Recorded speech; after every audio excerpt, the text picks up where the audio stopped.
Hey, what up, everybody? Talon Williams of Movement Radio here, and this is the Raw recap for the March 17th edition of Monday Night Raw on Netflix. Let's not waste time. Let's just jump straight into it.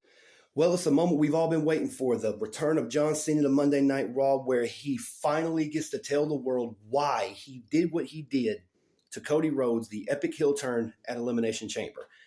I thought the promo was very, very good. I really do. I think it was probably one of his best promos that he cut. Like, how much pent-up anger and frustration you must have in the 25-year abusive relationship that he called it with the fans. He finally gets the opportunity to actually release some of this.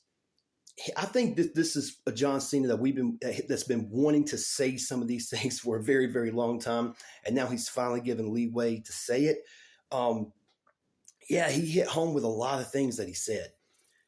But even after the promo, and everyone's like booing him now, even the Let's Go Cena people are booing him now, Cody had to show up and ruin everything.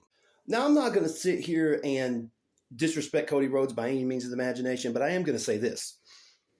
I know that if John Cena, The Rock, and Travis Scott beat the shit out of me, not even 2-3 weeks ago, and I know that John Cena is going to be in the same building as me, wouldn't it be on site?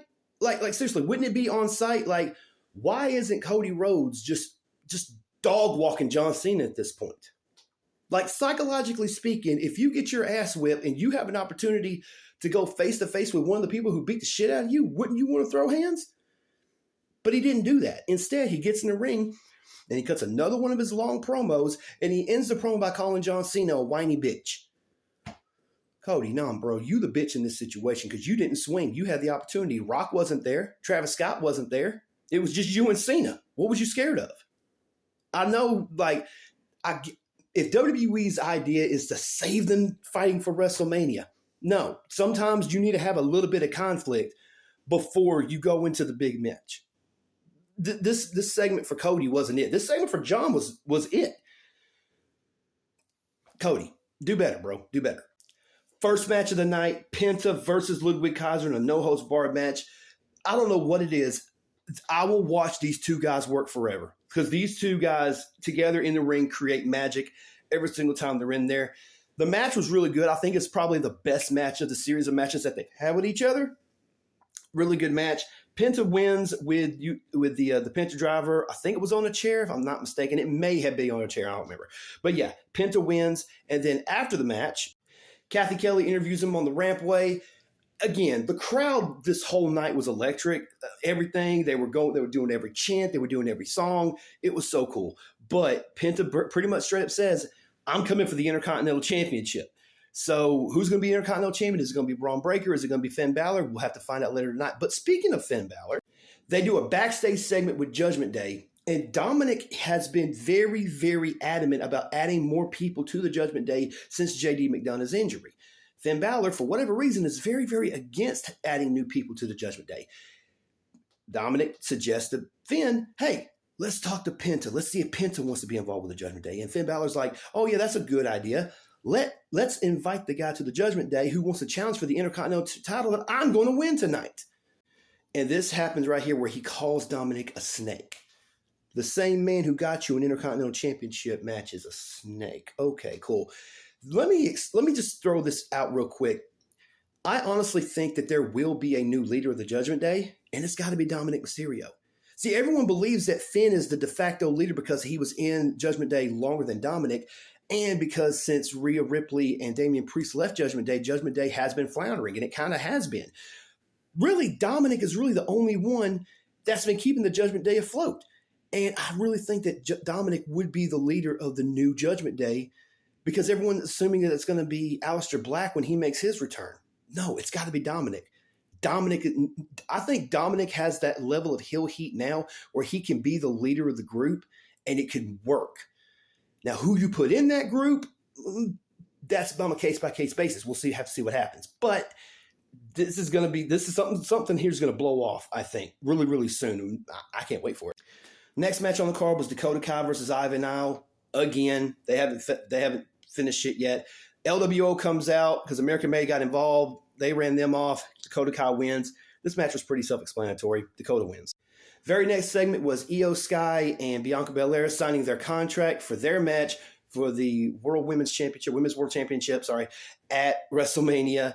And everything's going good. Obviously, it's a contract signing, and there's a table in the middle of the ring, so someone's got to go through it, right?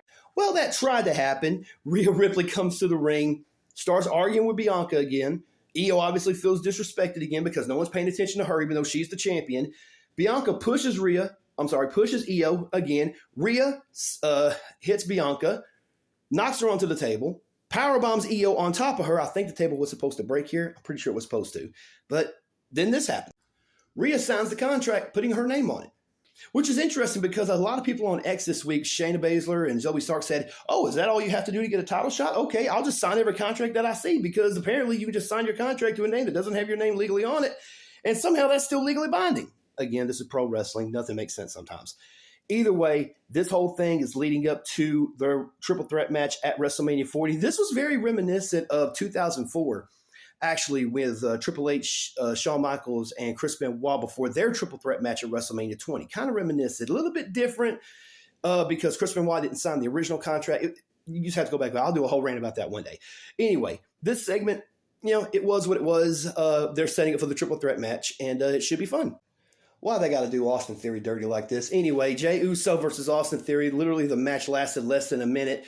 Ducked the clothesline, ducked the back elbow, spear, 1, 2, 3. That was the match. Jey over. And then Gunther comes out, tries to put the sleeper hold on him. He gets out of it, knocks him out of the ring, does something else, holds the World Heavyweight Championship above his head. Like, I'm trying to invest into this story, but Jesus Christ, like, stop doing the same shit over and over again. Like, I get it. I really do. But, Jay, there's more to wrestling than just an entrance, bro. You got to do better in the ring. And if you're going up against Gunther, you have to step your game up. You have to. Next segment was LWO versus American Made. LWO picks up the victory, but then this masked luchador, Chad Gable, comes to the ring and just beats up Rey Mysterio and Dragon Lee. Like, look at that chin. Look at that lip. That's Chad Gable. You can't say it's not. It says American Made on the mask. Stop being doofuses. Very next segment was Seth Rollins coming to the ring, and he's enjoying the audience. He's enjoying the crowd. Everything is going good for him. He says he's going to be on Friday Night SmackDown, and he's going to confront Roman Reigns or possibly CM Punk if CM Punk is there. So we'll see what happens with this segment. Obviously, they're setting up for a triple threat match between Roman, Seth, and Punk at WrestleMania. At least that's what the rumor mill says. Hopefully it's true because I really do think that would be a very, very good, fun match to watch at WrestleMania. That was pretty much the segment, and now we go straight into the main event. The main event being Braun Breaker versus Finn Balor, Intercontinental Championship. This was a really good match, I thought. I think Braun Breaker has came along so far from his days in NXT. Not that he was bad in NXT. He was good in NXT, but I think that he has stepped up in so many levels since coming to the main roster. That guy's going to be, bold prediction, I think he's going to be a world heavyweight champion or WWE champion in his career, maybe within the next 2 years. I really do think that. But yeah, I thought the match was really good. Dominic and Carlito comes to the ring. They try to help Finn Balor. They end up costing Finn Balor the match with Braun Breaker hitting the Breakensteiner spear, 1, 2, 3. Braun Breaker still Intercontinental Champion, but Dominic and Carlito jumped him after the match, which causes Penta to run to the ring to help save Braun Breaker. After the save, they're looking at each other. Braun's holding the Intercontinental Championship. Penta wants the Intercontinental Championship.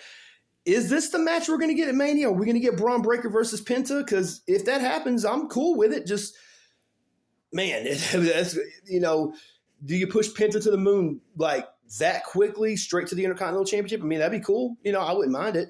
Would their styles clash, though? Would it be a styles clash? It's definitely a styles clash. One's Lucha Libre and one's just in your face, bust your ass. So, but that's how Raw ends this week, with them looking at each other, holding the very, very good segment, I thought. That being said, ladies and gentlemen, thank you so much for tuning into the Raw review this week. Make sure you leave your comments down below. Let me know what you guys thought about Monday Night Raw this week. Make sure you like the video. Make sure you subscribe to the YouTube channel. Thank you guys so much for all the love and support you guys have been giving us. We love you. We'll see you in the next video. Have a great day. Peace.